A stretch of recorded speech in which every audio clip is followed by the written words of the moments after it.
Assalamualaikum warahmatullahi wabarakatuh. Saya Yuhana, NIM 2220202-132. Pertanyaan yang pertama, konsep pendidikan adalah upaya untuk membentuk seseorang menjadi lebih berkualitas dan bertanggung jawab serta dapat melahirkan generasi yang tangguh. Pendidikan bukan hanya tentang transfer pengetahuan, tetapi juga tentang pembentukan karakter, keterampilan dan sikap yang diperlukan untuk berpartisipasi aktif dalam masyarakat. Nah, pertanyaan yang kedua, menurut saya penting karena media pembelajaran mampu mengurangi hambatan dalam proses belajar. Jadi siswa itu paham apa yang dipelajarinya dan terjadinya proses belajar yang maksimal. Dalam proses pembelajaran, media memiliki fungsi sebagai pembawa informasi, yaitu dari sumber guru ke siswa. Pertanyaan yang ketiga, media pembelajaran adalah segala sesuatu yang dapat menyampaikan pesan melalui berbagai saluran. Bisa itu melalui pemikiran, perasaan, atau juga kemauan siswa agar proses pembelajaran lebih efektif untuk menambah informasi baru pada diri siswa sehingga tujuan pembelajaran dapat tercapai dengan baik.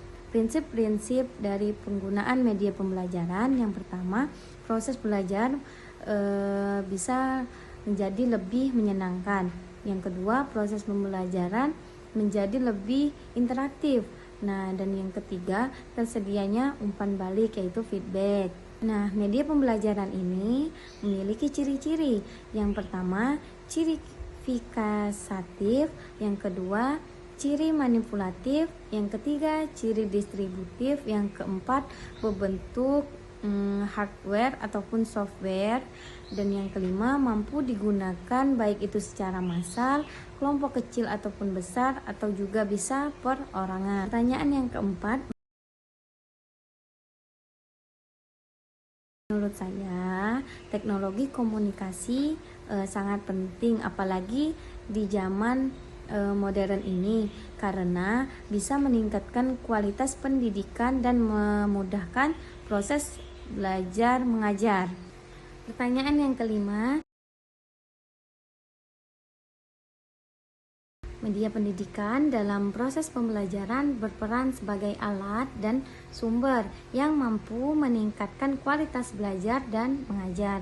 Media ini dapat dikategorikan menjadi beberapa jenis, seperti media audio, video, poster, audiovisual, media proyeksi dan non-proyeksi, serta lingkungan sebagai media belajar. Pertanyaan yang terakhir,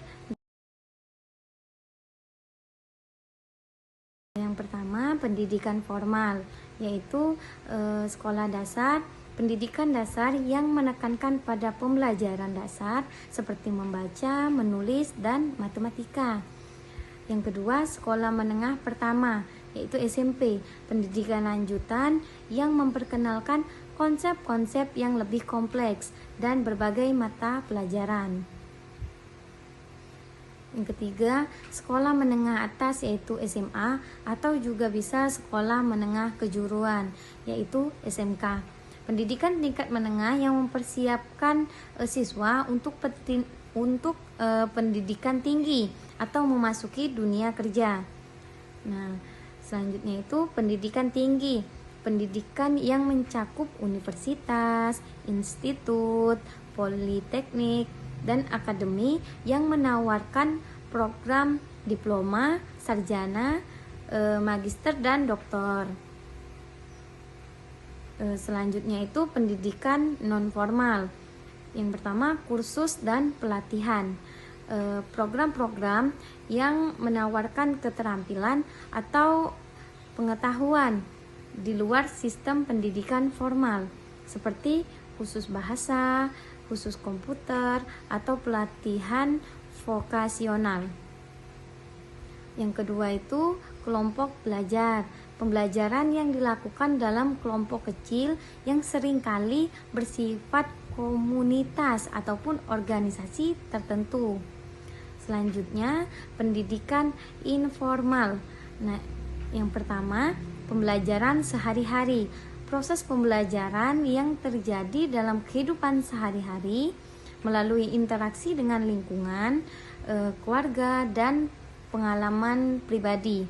Dan yang kedua, hobi dan kegiatan. Nah, pembelajaran yang terjadi melalui kegiatan hobi seperti membaca, berolahraga, dan kegiatan seni serta lain-lainnya. Mungkin itu saja yang dapat saya sampaikan. Mohon maaf jika ada salah kata. Saya akhiri. Wassalamualaikum warahmatullahi wabarakatuh.